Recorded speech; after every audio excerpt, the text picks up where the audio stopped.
नमस्कार मित्रों, मैं प्रदीप श्रीवास्तव कहानी टाइम में आपका स्वागत करता हूँ। लीजिए सुनिए मेरे उपन्यास अनसुनी यात्राओं की नायिकाएं का तीसरा भाग। अचानक वकील साहब कुछ क्षण रुक कर बोले, देखिए आगे स्थितियाँ क्या से कैसे कैसे और क्या क्या होती जा रही थी। मन के बहकने की पराकाष्ठा पर जरा ध्यान दीजिएगा। मैं उसे जाते हुए देखता रहा बाथरूम की तरफ मुड़ने तक। इसके बाद भी वापस आकर बैठा नहीं, खड़ा रहा उसे वापस आते हुए देखने के लिए। मैं उसे उस विशेष स्थिति में भी देखना चाहता था।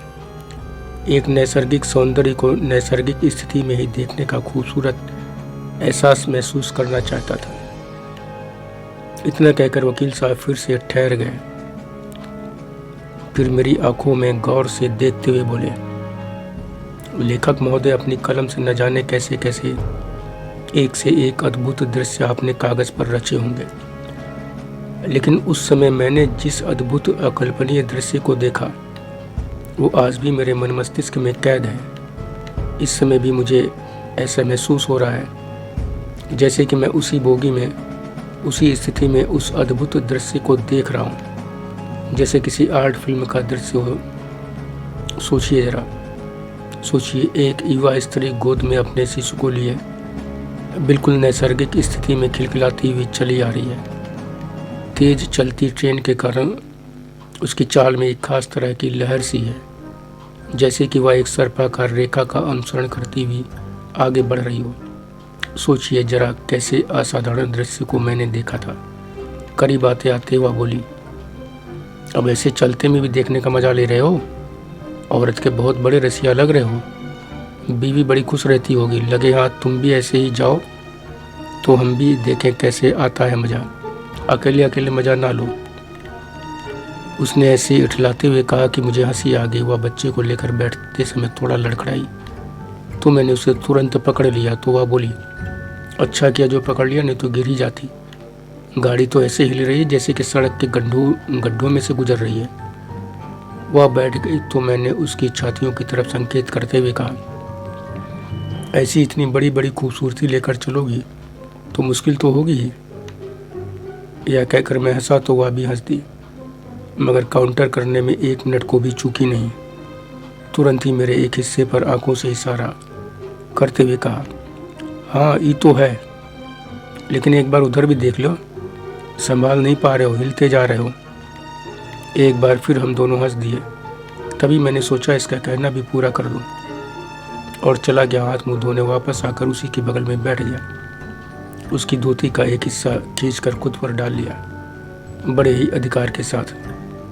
बच्चा दूध पीने में व्यस्त था। उसकी बातें फिर चलने लगी। मैंने नमकीन का पैकेट खोलकर उसकी तरफ बढ़ा दिया, खुद भी खाने लगा। उससे कहा, गाड़ी आगे किसी स्टेशन पर रुके तो कुछ खाने पीने को लूं, भूख लग रही है। तो उसने कहा, गाड़ी से बाहर ऐसे ही उतरोगे क्या, कपड़े तो पहन लो। मैंने कहा, अभी तो गाड़ी ने एक ही स्टेशन क्रॉस किया है, कम से कम आधा घंटा तो लेगी ही अगले स्टेशन पर रुकने में। तो उसने बहुत ही इठला कर कहा, तो तब तक क्या किया जाए। बच्चा अब तक दूध पीकर भी नींदासा हो गया तो उसे नींद आ रही थी। उसने अपनी बात दोनों हाथ थोड़ा ऊपर उठाकर अंगड़ाई लेते हुए कही थी। इस अंगड़ाई में उसने जो थोड़ा बहुत कपड़ा खुद पर डाल रखा था वह पूरा का पूरा सरक कर उसी की गोद में गिर गया। अब कमर से ऊपर उसके तन पर कुछ भी नहीं था।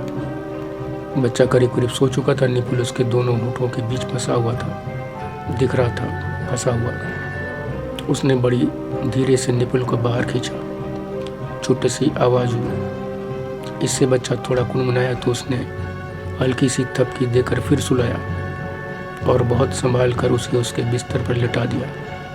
और फिर पहली बार से ज़्यादा मादक अंदाज में बोली, जब गाड़ी रुकने में देर है तो चलो आराम कर लें। यह कहती हुई वह चादर पर एकदम किनारे खिसक कर लेट गई, जिससे उसकी बगल में काफ़ी जगह खाली रही। उसने धोती को अपने ऊपर खींच लिया। इस तरह उसने सीधे सीधे मुझे स्पष्ट मुख आमंत्रण दिया था, जिसे मैंने सहर्ष से स्वीकार कर लिया। जगह ज़्यादा नहीं थी, इसलिए हम एकदम गहराई तक सट कर लेटे थे। मैंने उसकी धोती अपने ऊपर अपने कुछ हिस्से पर भी खींच ली थी। मेरे लेटते ही उसने मेरी तरफ करवट लेकर मुझे अपनी बाहों में कस लिया। पत्नी से करीब 15 वर्ष छोटी हृष्ट-पुष्ट महिला की मादक बाहुपाश से मैं मदहोश हो रहा था। मैंने भी उसे उसी की तरह जकड़ लिया। वह कुछ बोल नहीं रही थी, मेरी छाती में मुँह छिपाकर मुझे कसे हुए लेटी रही। मैं चुप रहा। हम मौन जरूर थे, लेकिन शरीर पूरी तपिश के साथ प्रगाढ़ रिश्तों में जुड़ा हुआ था। कुछ ही देर बाद मैंने महसूस किया कि उसकी पकड़ ढीली पड़ती जा रही है। दरअसल उसे नींद आ गई थी, वह सो गई थी। हाथ एकदम ढीला मेरे ऊपर पड़ा हुआ था। नींद मुझे भी महसूस हो रही थी, लेकिन भीतर एक डर मेरी नींद को झंझोड़ कर दूर कर दे रहा था। डर इस बात का कि कहीं सो गया, इस बीच किसी स्टेशन पर गाड़ी रुकी और यह सूटकेस लेकर उतर गई तो।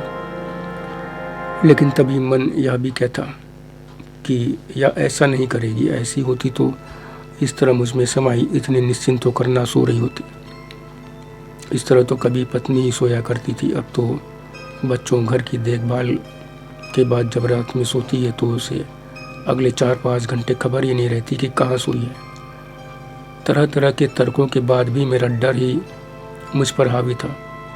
वो मुझे सोने नहीं दे रहा था। आंखों में जलन हो रही थी और मैं जाग कर उसे और बढ़ा रहा था। दूसरी तरफ एक लय में हिलते डुलते उसके तपते शरीर की तपिश से मेरी धमनियों में प्रवाह बढ़ता जा रहा था। सुस्त हाथों में जोश बढ़ता जा रहा था। अजीब सी तरंगे बदन में भर उठ रही थी। अंग अंग विद्रोही होता जा रहा था।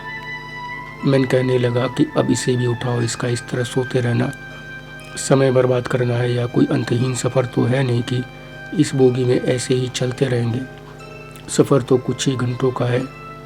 इसी कसमकस में मेरे हाथ उसकी गर्दन, सिर, तो कभी कमर, नितंबों उसके स्तनों से मिलने जुलने खेलने लगे, जिससे उसकी धमनियों में भी गर्माहट आए। उष्मा उनमें इतनी बढ़े कि पूरी बोगी ही पिघलने लगी। एक तरफ जहां उसे जगाने दहकाने की मेरी हर कोशिश नाकाम हो रही थी, तो दूसरी तरफ यह कोशिश करते करते मेरा लहू पिघलने इस्पात सा धमनियों में पूरी वेग से बहने लगा। मेरा लहू पिघले इस्पात सा धमनियों में पूरे वेग से बहने लगा। इस वेग ने आखिर उसे अपनी धारा में शामिल कर उठा तो लिया, मगर समय इतना ले लिया कि ट्रेन फिर से ट्रैक बदलने लगी। यह सुनकर मैंने बीच में बोला, ओफो, बेहद दुर्भाग्यपूर्ण। यह कहते हुए मैं हंस पड़ा तो वकील साहब भी हंसकर बोले, अब देखिए आगे क्या होता है। ट्रैक बदलती ट्रेन के पहियों का शोर तेज होता जा रहा था। हिचकोले भी बढ़ रहे थे। खींचकर मैंने सोचा, बढ़ता है जो, वह बढ़ता रहे। हमारी धमनियों में बढ़ती धारा से ज़्यादा वेग और कहीं हो ही नहीं सकता। इसलिए हमें कोई परवाह नहीं कहाँ क्या हो रहा है। हमारी धारा का वेग इतना है कि उसके शांत होते होते या ट्रेन अगले हाल्ट को ट्रैक चेंज करती हुई क्रॉस कर रही होगी। लेकिन मेरा आकलन पूरी तरह गलत निकला। हम बहती धारा के मध्य में ही थे कि स्पीड बढ़ी, तेजी से कम होती गई और एक झटके में गाड़ी प्लेटफार्म पर खड़ी हो गई। वह मंजिल तक बढ़ने के बजाय झटके से तट की ओर भागी। वहाँ किनारे बैठती हुई ठेठ अंदाज में बोली, "ई यही समय खड़ा होना था क्या?" मैं एकदम भन्ना कर ट्रेन को कई गालियां दे बैठा। इस पर उसने चिढ़ाते हुए मेरे सीने पर प्यार भरा मुक्का मार कर कहा, "काहे मन खराब कर रहे हो? 2 मिनट में गाड़ी चल दी, तब फिर खूब कई लियो दंड बैठक लगा लिए ना। हम कहूँ भागे थोड़े जा रहे हैं, अब कुछ खाए पिए का देखो।" मैंने जल्दी से कपड़े पहनते हुए कहा, "जब तक उतरूँगा तब तक तो ट्रेन चल देगी।" वह भी जल्दी जल्दी कपड़े पहनती हुई बोली, "पहले पूछ लेना किसी से कितनी देर रुकेगी, तब उतरना।" मैंने गेट खोलते हुए सोचा, भाई पैसे का मामला है, कितनी भी देर रुके मैं बोगी से 10-15 कदम से आगे तो नहीं जाऊंगा। यहाँ भी इक्का दुक्का लोग ही दिख रहे थे, ज़्यादातर फाल्गुनी रंगे हुए रंग में तरबतर, पूरे नशे में चूर, एक होरियार। बीच प्लेटफार्म पर फुल वॉल्यूम में भोजपुरी में होली का कोई लोकगीत चीख चीख कर गाया जा रहा था। एक हाथ कान पर लगाए हुए था तो दूसरा हाथ सीधा आगे बढ़ाए हुए था। खाने पीने के नाम पर यहाँ भी सन्नाटा ही मिला, वही चाय, बिस्कुट, नमकीन, केला, संतरा। यही सब लेकर मैं अंदर आ गया। बोगी की सीढ़ी पर पैर रखते ही ट्रेन चलने लगी थी। चाय होने के कारण बड़ी मुश्किल हुई, लेकिन किसी तरह सुरक्षित मोहतरमा के सामने सब कुछ रख दिया। बीच खेल में रंग में भंग होने से वह भी अकुलाई हुई थी। सामान रखकर सबसे पहले मैंने जाकर दरवाज़ा बंद किया। उससे पूछा भी कि कोई आया तो नहीं था। उसके नहीं कहने पर भी मेरा मन नहीं माना। मैं पूरी बोगी एक नज़र देख कर ही उसके पास बैठा। मेरे बैठते ही उसने कहा, हमारी बात पर यकीन नहीं था क्या? मैंने कहा, ऐसा नहीं है, हमें हमेशा अलर्ट रहना चाहिए। चलो पहले चाय पियो। बिस्कुट नमकीन सब उसके सामने रखा था। अब तक एक पैकेट खोलकर उसने बिस्कुट खाना शुरू भी कर दिया था। खाते हुए उसने पूछा, पूड़ी सूड़ी नहीं मिली का? इसके अलावा और कुछ भी नहीं था। मैं पूरी सब्जी लेना ही चाहता था, लेकिन हर तरफ सन्नाटा ही था। मैंने कहा, पूड़ी पर उसके जोर, बिस्कुट नमकीन खाने के रफ्तार से मुझे लगा कि यह बहुत ज़्यादा भूखी है। एक तो बच्चे को दूध भी पिला रही है। ऐसे में जैसे भी हो इसे खाना चाहिए ही चाहिए। मैंने बिस्कुट नमकीन का पूरा पैकेट खोलकर उसके सामने रखते हुए कहा, तुम यह सब खाकर चाय पियो, तुम्हें भूख लगी होगी। थोड़ी देर में केला संतरा खा लेना। आगे जिस भी स्टेशन पर पूड़ी मिलेगी ले आऊँगा। मेरे इतना कहने पर वह बोली, नहीं इतना परेशान ना हो, इतने से काम हो जाएगी। मैंने कहा, नहीं, इतने से तुम्हारा काम नहीं होगा। बच्चा दूध पी रहा, तुम्हें खाना चाहिए ही चाहिए। वह मेरी बात पर मुस्कुरा कर बोली, बड़ा ध्यान है बच्चे के दूध की। वैसे सही भी है, उसके हिस्से का तो सारा दूध पी गए हो तो इंतज़ाम तो करना ही पड़ेगा ना। यह कहते हुए वह हंस पड़ी। मैं भी मुस्कुरा कर रह गया। असल में भूख मुझे भी लग रही थी, क्योंकि दोपहर अब झुकने लगी थी। वह बातें कभी भोजपुरी तो कभी खड़ी बोली में करती। खड़ी बोली में भी भोजपुरी का गहरा पुट होता था। मैंने उसके इस मजाक पर कहा, तुम्हें कहने की ज़रूरत नहीं पड़ेगी। खाते पीते तमाम बातों के बीच करीब करीब 20 मिनट निकल गए। इन 20 मिनट में वह मुख्यतः वक्ता थी और मैं श्रोता। उसने बड़े मजाकिया लहजे में जो जो बातें कहीं, उसे ना तो किसी से कहा जा सकता है और ना ही बोल्ड से बोल्ड किसी कहानी, उपन्यास या फिल्म में लिया जा सकता है। इसी बीच मैंने पूछने पर वकील साहब ने कुछ बातें बताई, जिन्हें सुनकर मैंने कहा, वाकई यह तो अश्लीलता, फुहरता, निर्लजता की पराकाष्ठा है। तो वह बोले, हाँ, किसी महिला के मुंह से ऐसी बातें मैं पहली बार सुन रहा था, लेकिन उससे बड़ा आश्चर्य कि यह सब जानने के बाद भी तब मुझ पर कोई फ़र्क नहीं पड़ा था। मैं उसके साथ मस्ती में मजा लेता उसे और कुरेद रहा था। अब सोचता हूँ तो बड़ा पछतावा होता है, शर्म महसूस होती है सुनकर। उसने आगे बताया कि उसकी एक शादीशुदा बहन जब घर आती थी तो अपने शौहर और 3 जेठानियों के बीच की हंसी ठिठोली, रिश्तों की ऐसी तमाम बातें सिर्फ उसे बताती ही थी, क्योंकि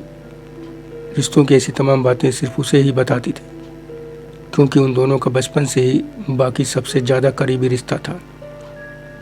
उसने और जो कुछ बताया उसे सुनकर मैंने कहा, तुम दोनों बहनें कुछ ज़्यादा ही करीब हो गई थी, क्यों? यह पूछने पर वह मुस्कुराती हुई बोली, जब कोई भी रातों दिन एक ही कमरे में घुसा रहेगा तो करीबी तो बढ़ेगी या फिर दुश्मनी होगी। हम दोनों में दुश्मनी नहीं हुई, करीबी बढ़ी। ये अच्छा नहीं हुआ? मैंने कहा, हाँ बिल्कुल अच्छा हुआ, लेकिन तुम्हारे घर में कभी किसी को शक नहीं हुआ कि तुम दोनों ने ये दूसरी तरह की करीबी क्यों बना ली है? तो वह बोली,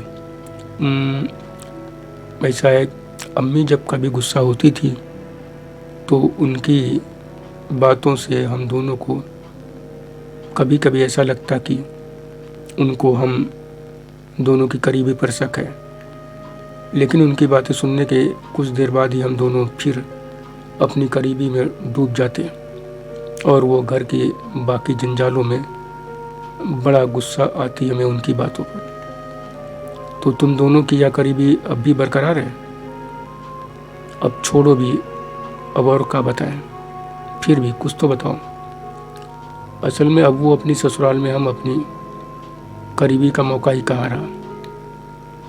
तो मैंने कहा अरे जब कभी पूरा परिवार घर पर किसी काम काज में इकट्ठा होता होगा तब तो मौका मिलता ही होगा ना। फिर इस रिश्ते के लिए तो मौका और दस्तूर की ज़रूरत होती है बस। इस पर वह बोली हाँ कह तो सही रहे हो। इसके बाद उसने कुछ बातें तब की बताई जब उसकी वो बहन शादी के बाद पहली बार घर आई थी। वह सब सुनकर मेरी समझ में नहीं आ रहा था कि वह सब सही बता रही है या कि मुझे भरमा रही है। बातें बड़ी ही असामान्य और रिश्तों की किसी भी मर्यादा की सीमा से परे थी। खाने पीने के बाद हमने थोड़ी फुर्ती महसूस की। मैं उसे लेकर RAC सीट पर बैठ गया। हमने खिड़कियां खोल दी। हम आमने सामने बैठे थे गाड़ी की तरह। हमारी बातें चल रही थी लेकिन उसके विपरीत पूरी तरह अनर्गल और अश्लील। हम तेजी से गुजरते गांव बस्तियों को देखते जा रहे थे। जहां भी जो लोग दिख रहे थे रंगों में सराबोर थे। मैंने उससे संभल कर बैठने के लिए कहा कि फिर से रंग या कीचड़ आ सकता है। तो उसने कहा अब काहे की चिंता कर रहे हो, कपड़ा तो नीचे रखे हैं, बदन पर पड़ी तो धो लिया जाएगा। असल में हम दोनों बिना कपड़ों के ही बैठे थे। फगुनाहट बयार का ऐसा नशा था हम पर कि हम बिना भांग और किसी नशे के ही फुल मस्ती में थे। ट्रेन की स्पीड 100 के करीब रही होगी। हम जानते थे कि इतनी स्पीड में बाहर से कोई हमें देख समझ नहीं पाएगा और अंदर तो पूरा राज अपना है। अश्लील बातों के साथ ही वह अत्यधिक चंचल बालिका की तरह हंस बोल रही थी, हरकतें कर रही थी। उसके कहने पर मैंने दोनों सीटें खोलकर बर्थ बना ली थी।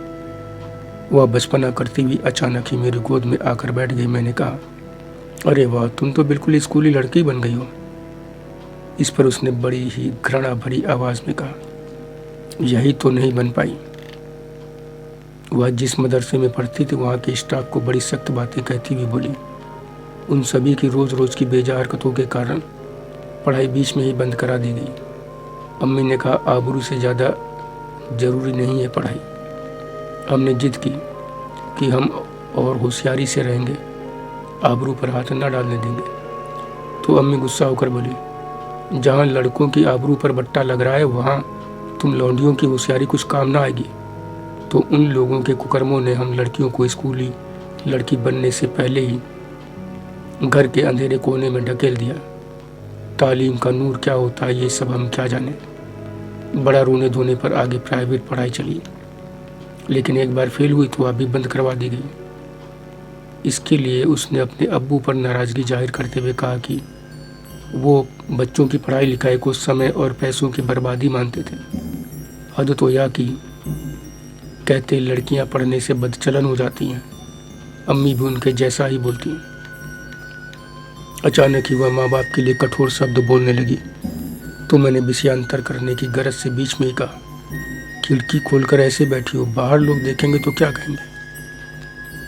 उसने तुरंत जवाब दिया तुम भी तो वैसे ही बैठे हो, जो तुम्हें कहेंगे वही हमें कहेंगे। मैंने कहा अरे लेकिन मैं मर्द हूँ, मेरी तरफ किसी का ध्यान नहीं जाएगा, तुम तो औरत हो। तो वह बोली अच्छा हम औरत हैं, तुम करो तो ठीक हम करें तो गलत, ये कहाँ का इंसाफ है। मैंने कहा ओह इसमें इंसाफ ना इंसाफ की बात नहीं है, यह एक सामाजिक व्यवस्था है, नियम कानून मूल्य मान्यताओं की बात है, समाज की मानसिकता की बात है। अभी मर्द खाली लुंगी पहनकर कहीं भी चला जाए तो लोग उसे मुड़ मुड़ कर नहीं देखेंगे, उस पर अश्लीलता करने या फैलाने का आरोप नहीं लगेगा, इस आधार पर मुकदमा दर्ज नहीं होगा। मुझे याद नहीं कि भारत में इस आधार पर आज तक एक भी मुकदमा दर्ज हुआ हो। वहीं कोई महिला कमर से ऊपर बिना कपड़ों के निकल जाए तो तुरंत ही मजमा लग जाएगा, तमाशा बन जाएगा, उस पर मुकदमा दर्ज होते देर नहीं लगेगी। वह मेरी गोद में बैठे ही बैठे बाहर देखती हुई बोली जब ट्रेन चलती है तो यह थोड़ी ना देखती है कि उस पर आदमी बैठा या औरत बैठी या बच्चा बैठा। देख नहीं रहो गाड़ी बस चलती चली जा रही है। तो तुम्हारे नियम कानून मूल्य मान्यताएं समाज भी ऐसे ही काहे नहीं होते, गाड़ी की तरह सभी के लिए एक जैसे।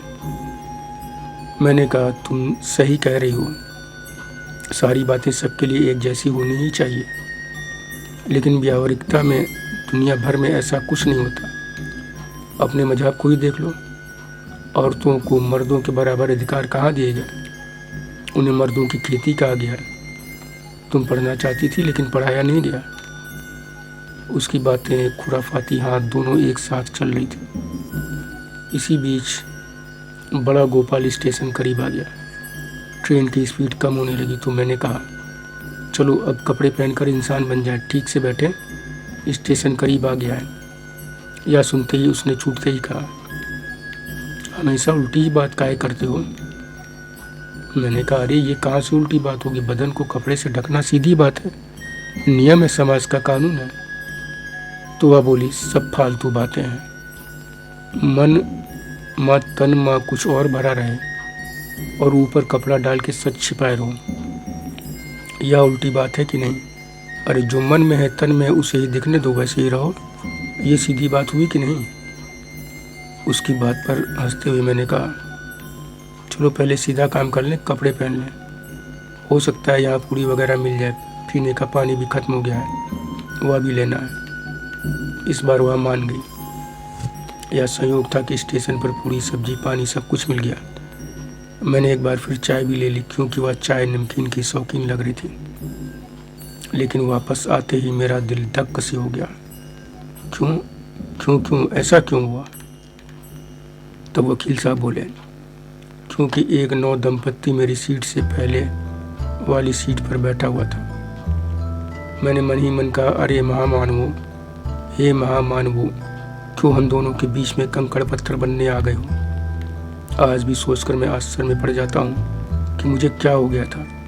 मैं एकदम गुस्से में आ गया, बिल्कुल बर्दाश्त नहीं कर पा रहा था। जल्दी से सामान मोहतरमा के हवाले कर युवक के पास पहुंचा। बिना एक सेकंड गंवाए बेहिचक कहा, आप मुझ पर एक बड़ा एहसान कर दें, आगे पीछे किसी भी दूसरी बोगी में बैठ जाए, हम दोनों पति पत्नी के बीच बड़ा तीखा झगड़ा चल रहा है, आपको बहुत मुश्किल होगी, मुझे भी।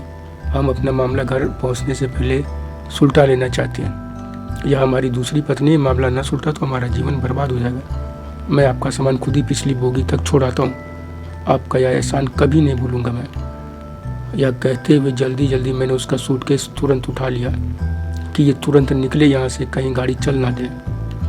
मैंने यह सब इतना तेज़ किया कि उसे कुछ भी सोचने समझने का अवसर ही नहीं मिला। वह अरे सुनिए तो जब तक इतना बोला तब तक मैं गेट से नीचे उतर गया। वह दोनों डर गए कि कहीं मैं सूटकेस लेकर भाग ना जाऊं, इसलिए दौड़े भागे पीछे पीछे आ गए।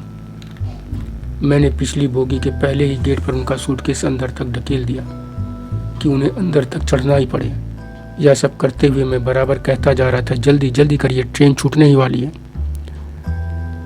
मेरे इतने प्रेशर से दोनों हड़बड़ा कर जल्दी जल्दी चढ़ गए। महिला चढ़ने लगी तो साड़ी के कारण थोड़ा लड़खड़ा गई। वह प्लेटफार्म पर पीछे की तरफ सिर के बल गिर ही जाती यदि मैंने उसे पीछे से संभाल कर भीतर न ढकेल दिया होता। वह दोनों कुछ बोले जा रहे थे लेकिन मैंने उस पर बिल्कुल ध्यान ही नहीं दिया। स्पष्ट था कि वो नाराज ही हो रहे थे। मैं बस धन्यवाद धन्यवाद कहता अपनी बोगी की तरफ भाग लिया। गाड़ी चल चुकी थी। मुझे अपनी बोगी में चढ़ने के लिए 7-8 कदम दौड़ लगानी पड़ी। अंदर पहुंचते ही मैंने 1 सेकंड गंवाए बिना दरवाज़ा बंद कर दिया कि कहीं वह या कोई और भी पीछे पीछे ना आ जाए। इसके बाद मैं बहुत आराम से सिंक में हाथ मुंह धोकर मोहतरमा के पास पहुंचा। वह बच्चे को दूध पिला रही थी। एक बार फिर शुरू की तरह दोनों स्तन खुले हुए थे। मुझे देखते ही बोली, सब कुछ तो लाए रहो, फिर कहाँ भागे भागे गए रहो। उसकी बगल में बैठकर मैंने उसके एक स्तन को दुलारते हुए कहा, दाल भात में आगे मूसरचंद को भगाने गया था। मेरे हरकत करते हाथों को रोकते हुए उसने कहा, अरे अब और कुछ ना हो पाई, और लोग आ गए हैं, देख के सबे चालू हो जाएंगे। अपनी हरकतें जारी रखते हुए मैंने कहा, कह तो रहा हूँ, उन्हीं मूसरचंद को दूसरी बोगी में बैठाकर दरवाज़ा बंद करके आया हूँ। अब पहले की तरह हम हैं, तुम हो, बस और कोई नहीं। उसको सारी बातें बताई तो वह हंसते हंसते लोटपोट हो गई। उसे अपनी दूसरी पत्नी बताया या जानकर वह ठठाकर हंस पड़ी। बोली, साथ ही यहू तो बता देते कि गाड़ी में चले भर की बीवी बनाई है, मुताह निकाह किया गया। मैं भी हंसा तो वह आगे बोली, जो भी हो, अपने मजे के लिए उन बेचारों को परेशान करना अच्छा नहीं था। दोनों ही बहुत ही शर्मिले हैं। मुझे दूध पिलाते देखकर उल्टे पांव लौट गए। आदमी 2 बार बोला, क्षमा कीजिएगा, क्षमा कीजिएगा। बेचारे नए नए मियाँ बीवी हैं। पहली होली में बीवी को लेकर अपनी ससुराल जा रहा होगा।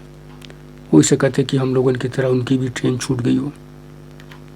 उनके लिए उसकी सहानुभूति देखकर मैंने कहा, घबराओ नहीं, मैंने उनकी खुशी का भी पूरा ध्यान रखा है।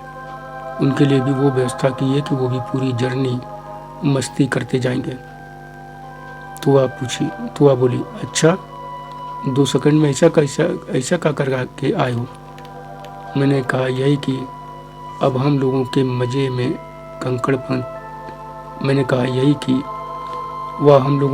कंकड़ पत्थर न बने और खुद भी अकेले होने का मजा लें। वह बोगी भी बिल्कुल खाली है। ऐसी जर्नी का अवसर उन्हें भी जीवन में फिर मिलने वाला नहीं है। इसमें वह तुमको देख कर आई थी कि चलो 1 से 2 सही। बिल्कुल न जाने कैसे जवाने, बेवकूफ़ न जाने कैसे जवाने। यहाँ तुम एक और मैं 3 बच्चे वाले होकर भी अकेली बोगी ढूंढ रहे हैं। मिल गई है तो उस पर कब्जा छोड़ने किसी को आने देने के लिए तैयार नहीं है कि जीवन में एक नए तरह का मजा ले सके। और वह मूर्ख अकेली बोगी छोड़कर भीड़ ढूंढ रहे हैं। इसे ही कहते हैं भरी जवानी में मांझा ढीला। भरी जवानी में ऐसे ढले बुझे से हैं तो आगे क्या करेंगे? वह हंसती हुई बोली, अरे हो सकते वही करें जो हम दोनों कह रहे हैं। अभी नए नए हैं ना, जान तो ले दुनिया को। मैंने कहा, जिनमें जोश ना हो, जीवन जीने के प्रति उमंग ना हो, वो कभी कुछ नहीं कर पाते। वैसे आओ पहले गरम गरम पूरी सब्जी खाते हैं, चाय पीते हैं। वाह, खाने के साथ साथ उसे जीवन दर्शन भी समझाते रहे। मैंने वकील साहब को बीच में टोक कर कहा। तो वह बोले, मैं उसे जीवन दर्शन क्या समझाता, पहले खुद तो समझ लूँ। मुझे इसकी समझ होती तो जो कुछ हुआ वह ना होता। खाने के बाद हमें लगा कि जैसे शरीर में नई एनर्जी भर गई है। चाय ठंडी हो गई थी तो हमने उसे फेंक दिया। पहली बार उसने खाने पीने की चीज़ों के लिए धन्यवाद दिया। मैंने कहा, छोड़ो भी इन फॉर्मेलिटी वाली बातों को, आओ आराम करते हैं। यह कहते हुए मैं उसे ऐसे बाहों में लेकर लेट गया जैसे कि वह वाकई मेरी पत्नी हो। हालांकि ट्रेन में सफ़र भर की बीवी वह खुद ही बोल चुकी थी। यानी यात्रा खत्म होने तक हम आपसी सहमति से पति पत्नी थे ही। हम कहीं से कानून विरुद्ध काम नहीं कर रहे थे। उसे शायद उम्मीद नहीं थी कि मैं ऐसा करूँगा। वह बड़ा प्यार जताती हुई बोली, अरे रुको तो, कपड़ा तो ठीक से पहन ले दो। मैंने कहा, ठीक किए दे रहा हूँ, क्यों परेशान हो रही हो? मैं पूरे मूड में था तो एक झटके में उसके सारे कपड़े निकाल कर उसके सिर की तरफ रख दिया, अपने भी एक तरफ रख दिया। उसकी इन बातों की तरफ ध्यान ही नहीं दिया कि अरे हमें पहनने की बात कर रहे हैं। अरे हम पहनने की बात कर रहे हैं, उतारने की नहीं। मैंने उसे बाहों में समेटे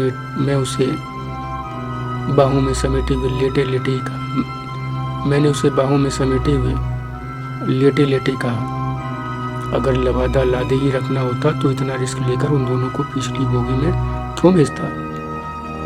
अच्छा, तो यही लिए उनका भगाया कि फिर से उछल कूद कर सको।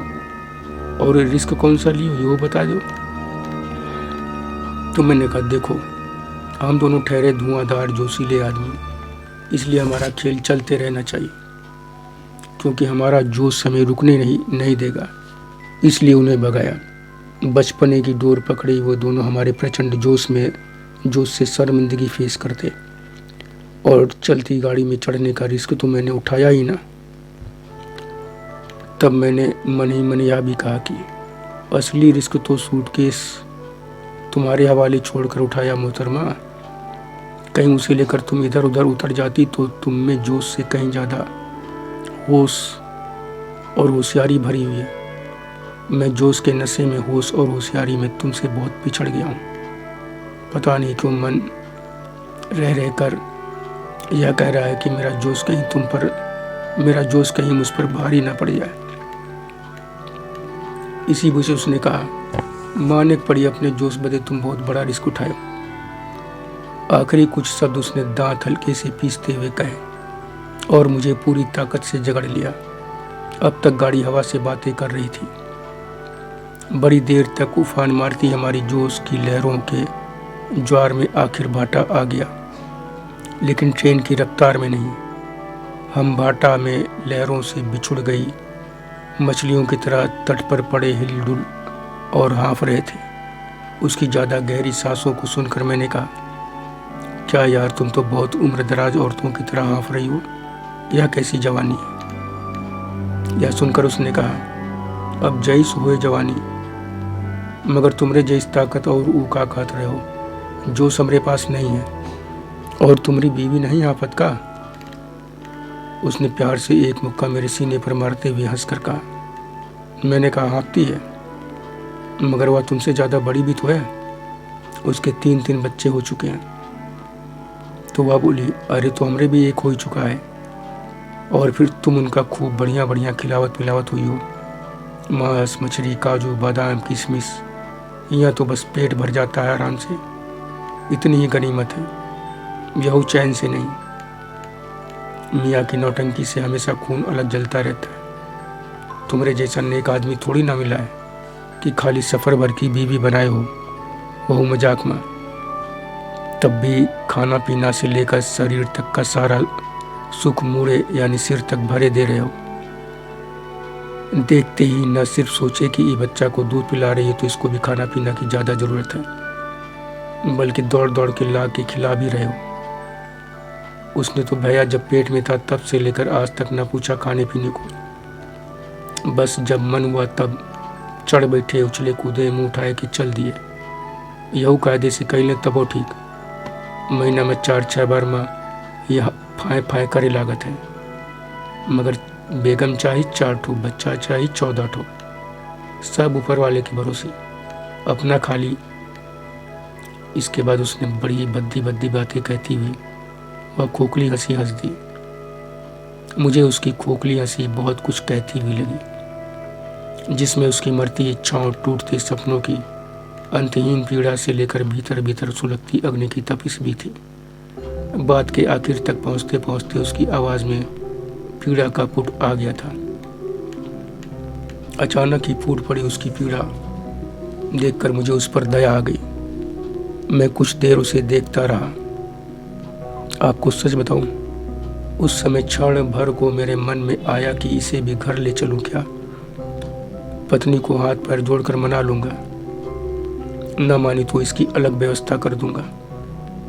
लेकिन वकील आदमी तुरंत नियम कानून संविधान सामने था हिंदू विवाह अधिनियम दिमाग में चलने लगा। बड़ी गुस्सा आने लगी नेहरू पर कि ये कैसी कुटिलतापूर्ण भेदभाव में आकंठ डूबी व्यवस्था कानून। ऐसा भी कानून क्या कानून जो भेदभाव पैदा करे। बताते पढ़ाते चले आ रहे हैं कि संविधान की मूल भावना है कि किसी भी के साथ किसी भी प्रकार से किसी भी स्तर पर कोई भी भेदभाव नहीं होगा। लेकिन इसके विपरीत धर्म के आधार पर एक को 4-4 विवाह की स्वतंत्रता तो दूसरे को 1 से अधिक पर सजा, या हिंदुओं के साथ कठोरतम निर्दयतापूर्ण निर्लजतापूर्ण अन्याय प्रकृति न्याय के विरुद्ध है। इतिहास हिंदुओं के साथ इस घोर अन्याय को भी पंजीकृत करेगा। कानून का आधार धर्म ही था तो हिंदुओं में तो बहु पत्नी परंपरा सनातन काल से ही चली आ रही है। सच कहता हूँ आपसे, यह कानून का अड़ंगा नहीं होता। वह मान जाती तो मैं उसे साथ ले आता। उसके दुख ने मुझे बहुत ही ज़्यादा द्रवित कर दिया था। मैंने वकील साहब को फिर टोका, कहा तो क्या आपने उसके सामने घर चलने का प्रस्ताव रख दिया था? यह सुनकर वकील साहब ने कुछ क्षण सोचने के बाद कहा, हाँ, मैंने उसके दर्द से इतना अधिक आहत हो गया था कि घोर अन्यायपूर्ण निर्लजता भरी कानूनी बाधाओं को जानते हुए भी मैंने उससे साफ साफ कहा, तुम्हें अगर किसी तरह की आपत्ति ना हो तो मेरे साथ मेरे घर चलो। तुम्हें इस सफ़र भर की ही नहीं, जीवन भर की पत्नी बनाकर रखूँगा। जैसे सुख आराम से मेरी पत्नी रहती है, उसी तरह तुम भी पत्नी बनकर रहो। यह सुनकर वह एकदम अवाक मुझे देखती रही। तो मैंने कहा, ऐसे क्या देख रही हो, मेरी बात पर विश्वास नहीं है क्या? तो वह बोली, अरे नहीं, विश्वास की बात नहीं है, अब छोड़ो भी, मुकद्दर में जौन है जेले का जलबे, ऐसे तुम्हारे लिए भी मुसीबत हो जाएगी। सफ़र भर की ही बीवी बनाए कि इतना सुख दे रहे हो कि और कुछ की ज़रूरत ही नहीं रह जाएगी। यह कहकर वह बड़ी ज़ोर से हंस दी, लेकिन वह हंसी भी मुझे खोखली और नकली लगी। मैंने वकील साहब को यहीं टोकते हुए कहा, यदि आप अन्यथा ना ले तो एक बात और कहूँ। तो वह बोले, आज तक आपकी किसी बात को अन्यथा लिया है मैंने? कहिए ना। मैंने कहा, आपने अब तक उसके बारे में जितना बताया, उससे क्या मैं यह निष्कर्ष ना निकालूं कि आप उसके लिए मन में उपजी करुणा के कारण नहीं, बल्कि उसके शरीर के आकर्षण वासना के वशीभूत होकर उसे दूसरी पत्नी बनाना चाहते थे, उसे दूसरी पत्नी बनाकर लाना चाहते थे, जिससे उससे वासना पूर्ति की स्थायी व्यवस्था हो जाए। यह सुनकर वकील साहब ने मुझे गौर से देखा और बोले, आपसे बात करते समय स्वयं के लिए ऐसी कठोर बातें सुनने के लिए मैं सदैव तैयार रहता हूँ। जब आप अपनी पत्नी बच्चों को नहीं छोड़ते तो मुझ पर कैसे दया कर देंगे? साथ ही आप भी जानते हैं कि मैं भी सच और खरा बोलता हूँ। इस समय भी आप बिल्कुल खरा सच सुनिए कि मैंने वासना के वशीभूत होकर नहीं, उसके लिए हृदय में जो दया करुणा फूट पड़ी थी, उसी के कारण मेरे मन में आया कि माँ बेटे को ले चलते हैं, इन्हें अच्छा जीवन देते हैं, ये भी मेरे परिवार के 2 और सदस्यों की तरह इंसानों जैसा जीवन जिए। इसके अलावा मेरे मन में और कुछ नहीं था। तो मैंने कहा, और कानूनी अड़चनों के बारे में कुछ नहीं सोचा आपने? वो आपको ऐसा करने भी देगा? आखिर आप एक वरिष्ठ वकील हैं। तो वकील साहब बोले, वकील हूँ, यह बात थी मन में, पहले ही कह चुका हूँ। पूरे विश्वास के साथ मैंने स्पष्ट सोच लिया था कि कितनी भी कानूनी अड़चनों में कोई ना कोई रास्ता निकाल लूँगा। यह सुनकर मैंने कहा, प्रशंसा योग्य है आपकी भावना। उसे मनाने की और कोशिश नहीं की आपने? तो वकील साहब बोले, मुझे कोई संभावना नहीं दिखी, तो मैं चुप हो गया। दूसरे, मैं अब तक एक नींद लेने की फिराक में था, क्योंकि सूटकेस को लेकर मेरी चिंता पहले जैसी नहीं रह गई थी। मुझे उस पर विश्वास हो चला था, इसलिए बातों को विराम देकर जल्दी ही हम दोनों सो गए। बहुत देर तक सोते रहे। अचानक कुछ झटका सा लगा और मेरी नींद खुल गई। बोगी में घुप अंधेरा था। मैं हड़बड़ा कर उठ बैठा। जैसे ही ध्यान इस तरफ गया कि गाड़ी रुकी हुई है, मेरा दिल धक से हो गया कि बस करो मोहतरमा। पैसों भरा मेरा सूटकेस लेकर भाग गई। मेरी धड़कनें बढ़ गई, सांस लेना मुश्किल हो गया, पसीना भी महसूस करने लगा। इतना बदहवास हो गया कि दिमाग में यह नहीं आया कि बगल में ही वह सटी लेटी थी। जरा हाथ हिलाकर देख लूं लेटी है कि नहीं। उठने लगा कि खिड़की खोलकर बाहर देखूं। गाड़ी किसी स्टेशन पर खड़ी है। उठते समय पैर किसी इंसानी शरीर से छू गया तो मेरे दिमाग में यह नहीं आया कि अरे मोहतरमा तो लेटी है। दिमाग में बात यह आई कि यह कौन पड़ा है, जिंदा है कि मुर्दा है। क्रिमिनल लॉयर का दिमाग सीधा जिंदा मुर्दा पर चला गया। टटोल कर जल्दी से लाइट जलाई तो देखा मोहतरमा दूसरी तरफ करवट लिए सो रही थी। एक हाथ बच्चे के पैर पर था। अब जाकर मेरी जान में जान आई। मोहतरमा को बेधड़क अपने कपड़ों पर सिर रख के सोता देखकर सोचा कि जो भी हो यह चोर नहीं हो सकती। पति की सताई, प्यार की तरसती भूखी औरत है, बस प्यार की थोड़ी छांव चाहती है।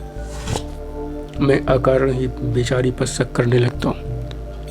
मैं उसे जगाते जगाते रुक गया कि सोने दो, आराम करने दो। पैंट पहन कर खिड़की खोली कि देखो कौन सा स्टेशन है, लेकिन बाहर गुप्त अंधेरे के सिवा कुछ न दिखा। चारों तरफ एकदम सन्नाटा था। झींगुरों, कीड़ों मकोड़ों की हल्की फुल्की आवाज सुनाई दे रही थी। ध्यान दिया तो बहुत दूर आगे कहीं टिमटिमाती 2-4 लाइट दिखाई दी।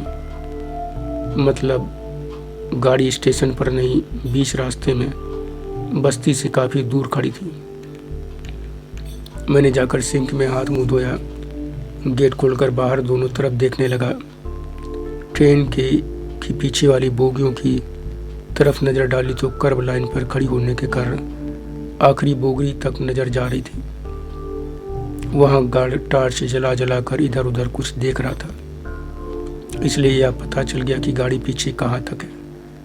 मैंने घूमकर इंजन की तरफ देखा तो 10-12 बोगी के बाद उसकी हेडलाइट की चमक दिखाई दी। मैं व्याकुल हो उठा, यह जानने के लिए कि आखिर गाड़ी पहुंची कहाँ है, कहाँ खड़ी है यह, मगर कहाँ किससे पता करूं। आसपास न आदम की जात। फिर कदम नीचे उतरने के लिए फड़कने लगे।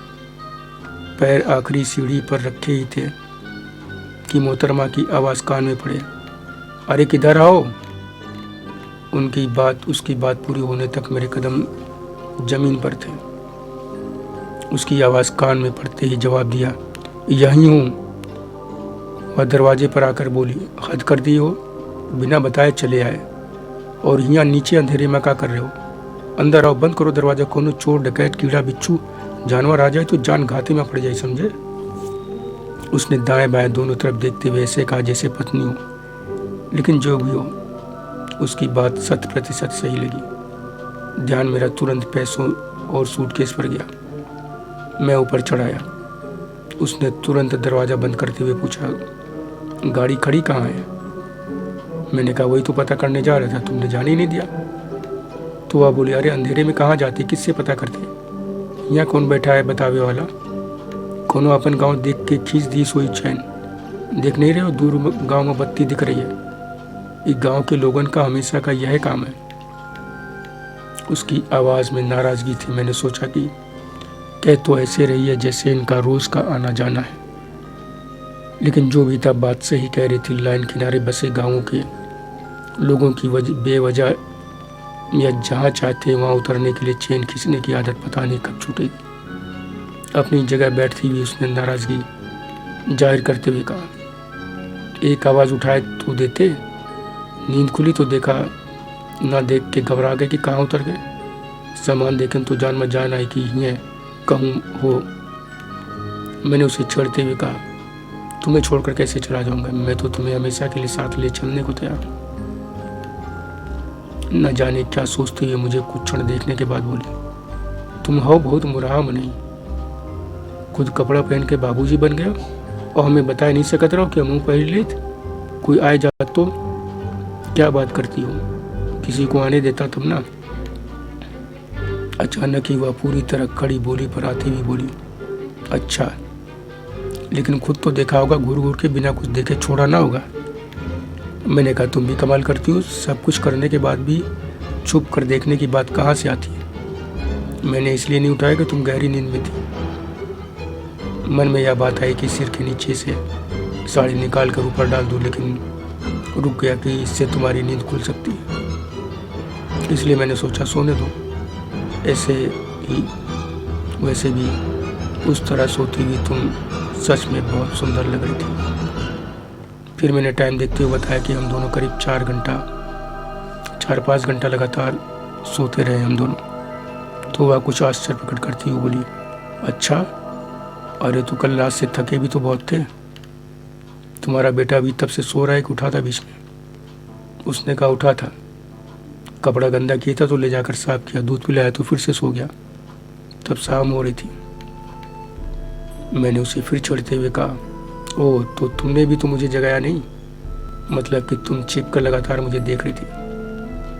यह सुनते ही वह बड़े प्यार से बोली, हट, कितना देखना, क्या देखना, अभी तुम ही कह चुके हो कि बाकी क्या है। कह तो मैं ठीक ही रहा था। वैसे तुम तो उस समय बहुत ही अच्छी लग रही थी। मैं तुम्हें उस तरह कैसा लग रहा था? अरे अब जैसे हो वैसे ही लग रहे थे। इस हंसी मजाक के बीच मैंने सूटकेस से टाइम टेबल निकाल कर देखा तो उस हिसाब से हमारी जर्नी आधी से ज़्यादा पूरी हो जानी चाहिए थी। गाड़ी को देवरिया के आसपास होना चाहिए था। तभी इंजन की सीटी की आवाज़ सुनकर मोहतरमा बोली, लगता है अब चलेगी। उसकी बात सही निकली। ट्रेन जल्दी ही पूरी स्पीड में आ गई। मैंने एक खिड़की थोड़ी सी खोल दी और आरएसी की तरफ शीशे वाली खिड़की लगा दी कि उस तरफ भी दिखता रहे। हवा ठंडी आ रही थी, उसके बच्चे का भी ध्यान रखना था। 15 मिनट बाद ही स्पीड कम होनी शुरू हो गई और कुछ ही देर में जब ट्रेन महाराजगंज स्टेशन पर रुकी तो मैंने अपना सिर पीट लिया कि अभी तो जर्नी थोड़ा बहुत नहीं, बहुत बाकी है। धन्यवाद मित्रों, शेष अगले भाग में।